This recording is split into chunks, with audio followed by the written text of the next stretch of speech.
Hi, I'm Susan Austin and welcome to Chair Yoga. You need a sturdy chair much like this one we've got right here. When you've got your sturdy chair, let's get started. Sit down and bring your right leg into your chest. You can give it a little hug, and I'd like for you to circle the foot. You're going to circle that foot in one direction. You can circle slowly. You can speed it up a little bit if you'd like to. Go in one direction and go in the other. Now I've got my shoes on, but you could have your shoes off if that's more comfortable for you. Point your foot and flex. You're going to do that a few times, feeling the work in the calf and the shin. And in your shoe, you might wiggle your toes around just a little bit, get a little movement going in the foot. And then you're going to take that leg, circle the leg around in the hip socket, and circle the leg in one direction, circle the leg in the other. Good, just some gentle movement. You might even not circle and just wave it back and forth. And you can vary the height. You can lower it on down. Good, and at any point, if you need to take a break and stop, give it a little rest or a moment, you can do that. Lower that right leg on down and bring your left leg into your chest and give it a little hug. Bring that leg in towards the chest as much as you can and circle the foot. You might hear some snap, crackles, and pops. That's okay, mine just did it. Circle in one direction, circle in the other. And it's okay if it doesn't make a real circle. It can make an oval. It can make any other shape you want. Point the foot and flex. Do that a few times. Again, working the calf, working the shin. Wiggle the toes around in your shoes. And watch out, you might get a foot cramp in there somewhere. And that's okay, work it out. And then circle that leg around in the hip socket. Again, I'm using the word circle kind of loosely. Doesn't have to be a circle, can be an oval. Go in one direction and then go in the other. And again, if your arms get tired, you can take a rest, stop, breathe. Good, and lower that foot on down. You're going to take your right leg, you're going to lengthen your right leg long. And you're going to have the sole of the foot on the floor or as close to the floor as you can get it. And then you're going to take that foot and you're going to flex it. So you're going to bring the toes in towards you, really lengthening through the heel, getting a nice stretch in the back of the leg. You're going to point that foot again. See if you can get it all the way towards the floor or as close to it as you can. And then flex. Good, and you're going to do that one more time.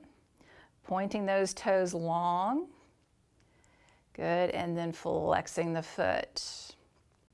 Now you might notice I'm sitting more towards the edge of my chair. You might scoot forward a little bit if you've been reclining back. You might need a little bit of room. You're going to take that right leg out to the right. That heel's going to rest on the floor. So we're trying to open up the inner line of the leg a little bit. Now for some of you who've been watching really carefully, I'm doing the opposite of what you're doing. I'm telling you to do the right, but I'm doing the left. I'm being your mirror here. So just imagine that I'm your mirror. I hope I'm as good looking as you are though. Bring that leg on in, good, and bring it back up. You're going to take that left leg, lengthen that left leg long, sole of the foot on the floor. Trying to get a stretch here in the front of the leg. And then you're going to flex the foot, reach through the heel. Those toes are coming back towards you. Good, you're going to point that foot one more time, lengthening the leg long. Good, and then flex it one more time. Good, finally, typically do things in threes. So point that foot, sole of the foot on the floor as much as possible. And then flexing. And then you're going to take that left leg out to the left. Ooh. So a nice opening in the inner line of the leg. You might feel some activity there on the outer line to keep that leg open wide to the side. Good. And then bring that leg back in. Good. And bring that foot so that it's underneath your knees. Heels underneath your knees. You're going to let the feet roll to the inner edge and the outer edge. Those knees are going to fall over to your right. So you're windshield wipering the knees, windshield wipering the knees from side to side. And if you'd like to do this in the American version of windshield wipering, those knees will go in the same direction. Sometimes European cars have those windshield wipers going in opposite directions. So you get to choose whichever one you'd like to do. Or why choose just one? Try one and then try the other. Good. Then you're going to bring your feet kind of in line with your knees. Knees are in line with your hips. Good. You're going to keep the knees kind of where they are. You're going to roll the feet to the outer edge. So the inner edge of the foot lifts up. And then you're going to take that inner edge down and the outer edge of the foot rolls up. My knees move together a little bit and I'm okay with that. Roll to the outer edge of the foot and roll to the inner edge. Do that a few times. So we're trying to get a little bit of ankle mobility here. That ankle mobility is going to help with our stability when we're upright and walking. So important. Good. And then you're going to let your feet rest down. If you need to lengthen them long, shake them out a little bit. And let the feet flop around some. They might not too much because my shoes are kind of stopping that, but it feels good. Get that energy moving around, get the blood flowing. Good. Then you're going to have your feet again underneath your knees, heels underneath the knees, and you're going to lift your heels up. Just a little heel lift, lower them down. Lift those heels up again. Woo, lower them down. I'm feeling my calves work. Lift the heels up and lower them down. A couple more times. Your hands can be wherever they're comfortable. Good. And then you're going to keep your heels down on the ground and you're going to lift the ball mounds of your feet up. So heels stay down, ball mounds lift up. This one obviously is not as big of a move as the other. It's interesting work in the front of the shin, right? As you pull those toes, ball mounds up, all that front of the shin is doing the work. So we're going to put that together. Good. You're going to lift the ball mounds of the feet up. You're going to put them down, and then you're going to lift the heels up. Put the heels down, lift the ball mounds of the feet up. So just move back and forth in between, lifting the heels, lifting the ball mounds. A couple more times. We're doing a lot of work in the legs and the ankles right now. Those big muscles, working them, keeping the blood moving, keeping the circulation flowing. Good. And then let that rest. Let them flop around a little bit. You're going to take your hands. You're going to put the hands on the outer edges of your legs. Good. So you might have to lean forward a little bit to do this. And you're going to press your legs into your hands. Legs go out, right? And your hands are going to press into your legs. So it's an isometric exercise. Legs press out, hands press into the legs. So there's a lot of work happening. Oh, I'm working right now. I don't know if you can tell it. Woo, and then you're going to relax. Good. You're going to do that a couple more times. Press those legs strongly into the arms, and arms, hands into the legs. So it's a double workout, working out the legs, working out the arms. Do that a couple more times. Good. That's a lot of work. I don't know about y'all, but I'm working up a little glow going here. Good. Then you're going to take those hands, you're going to put them on the inside of the legs. So the backs of my hands are on the inside of my legs. I'm going to press my legs in, or my hands, hands into the legs, legs into the hands. So again, an isometric exercise, but going in the opposite direction. This one looks like it's harder for me to do, isn't it? I'm shaking a little bit more and relax. It's interesting to know which one's easier and which one's harder. Press both. Whew. And you can feel the different muscle sets working as you're doing this. It's good to know that they can work, right? Even though this might be challenging to do, it's good to know things are working. Good. And relax. Whew.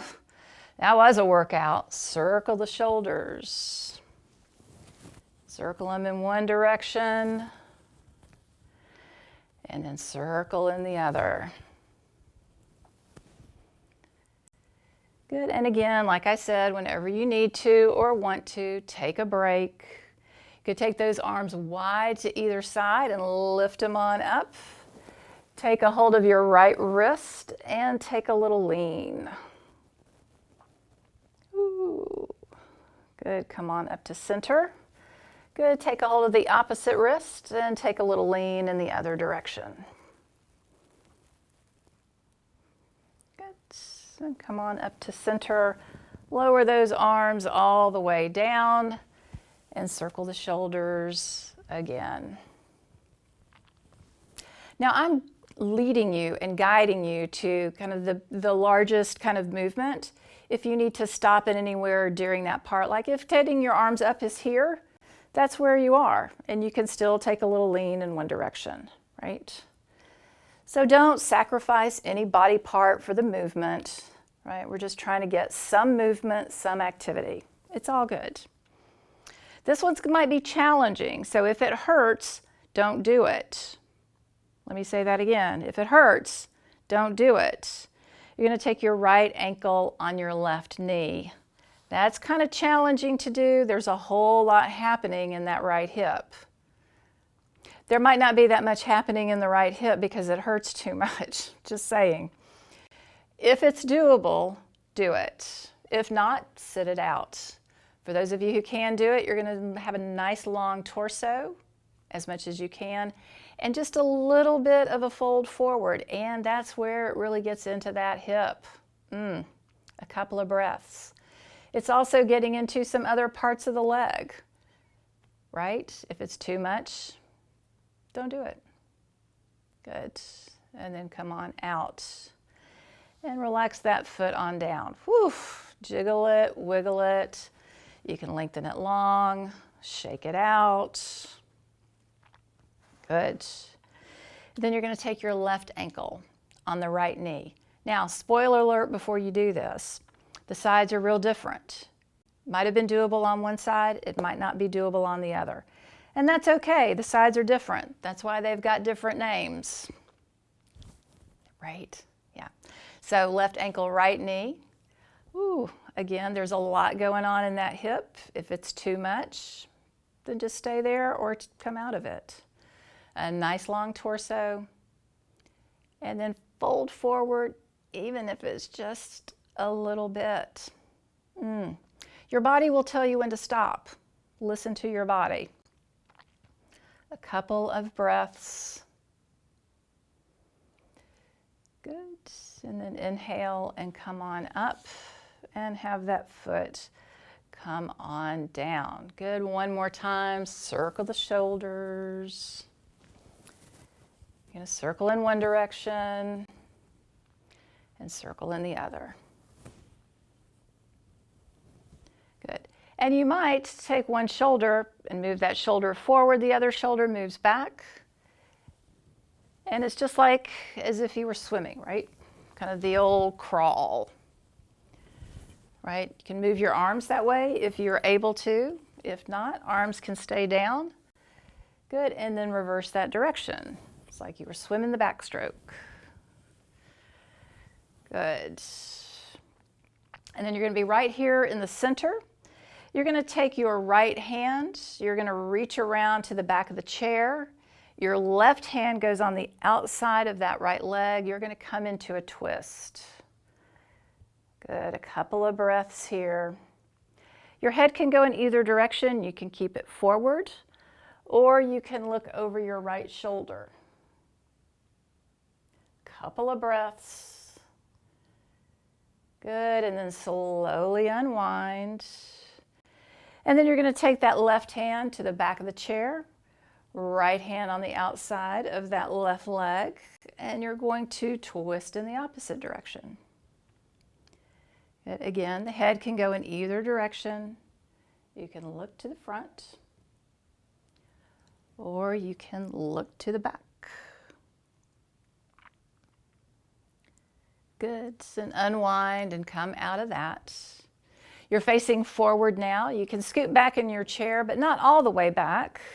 We're going to do a little move, what we call in yoga, cat and cow. We might do this on the floor, but in chair yoga, we're going to do it seated upright. And you're going to let that belly button move all the way back towards your spine. Sometimes I think of it as somebody punched me in the gut. You're really going to round that back. That's your cat. And then in cow, you're going to sit up nice and tall.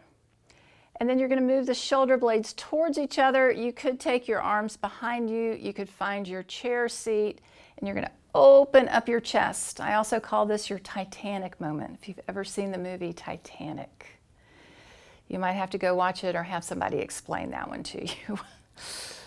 And then you're going to do cat again. Let that belly button move back, round forward. And then come on up, open up the chest. Let your heart open forward. Maybe your head looks up. Don't let it hurt though. One more time, rounding forward. And then opening up one more time. There in your cow. Good. And then relax those arms on down. Now for a couple of really easy head rolls. We're going to work on opening up the neck just a little bit. You're going to take your chin down to your chest.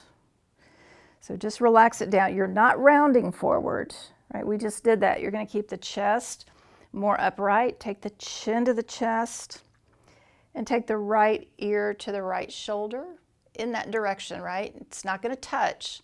It's just in that direction. And then take the chin down to the chest and take the left ear to the left shoulder. Real easy. If there's any pain, then don't do it. Somebody referred to this one time, the little crackling and popping that's going on in the neck that you're probably hearing.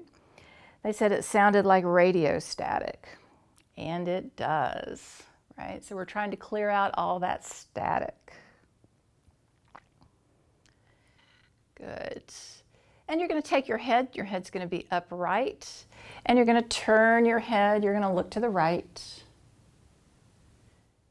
and then look back to the front and turn your head and look to the left. Do that a couple more times, turning and looking in one direction, and then to the front and turning and looking in the other. Good. And then just let everything be kind of loose, wiggly, jiggly. You might let the head lift and lower a little bit. Seems like I would have done this as a kid. Maybe when I was having a tantrum. I don't know. I'll have to ask my mother about that. I'm sure she'll remember. Good. And then let's come on up to standing. I'm going to turn my chair. You can just come behind your chair, or if you have the room, you can turn it. I'm just going to show you from the side so you can see a little bit better what I'm doing. You're going to hold on to the chair back, and you're going to lift your heels up. You remember we did this earlier. Now you'll notice when you lift your heels up, I'm going to step back just a little bit, you might notice that you sway in towards the chair and then come back to your heels. Do that just a couple of times, just because we're going to do something a little different. You're going to hold on to your chair. You're going to see if you can go straight up. So lifting your heels but going straight up rather than that forward and back motion. You might not get up very high to begin with. That's okay. What we're trying to do is we're trying to get the muscles in the backs of the legs to work. So it's a real subtle difference. If you don't understand what I'm talking about, that's fine. You might figure it out later. I do know right now that my calves are really working, and so are my feet. To make it interesting, if you can and if your balance is okay, you still got that chair, you might lift one leg and lift and lower the heel on the other foot. That does take the difficulty level up a couple of notches. You can lower that foot down, take the other foot up, and again, the sides are very different. So if it doesn't work, then don't worry about it. It doesn't work now, it'll work later. Good. Both feet down, lifting both heels. This is so much easier now. Good. And let's hope you have some room in behind your chair. I want you to keep your hands on that chair seat. And I want you to walk back just a little bit. This is a downward facing dog variation. It's going to get into the shoulders. And again, don't make it painful. It's just to help open up the back. You might wiggle or wag your tail like a happy dog. This is downward facing dog after all. So a couple of breaths. Good, and then bending your knees, walk up, come up slowly. In case you have issues with dizziness, you want to make sure that you come up slowly. You're going to take your arms wide to either side, your arms up, the palms of your hands together. You're going to bring those hands down, and you're going to give yourself a big round of applause. Congratulations. Thank you for practicing chair yoga.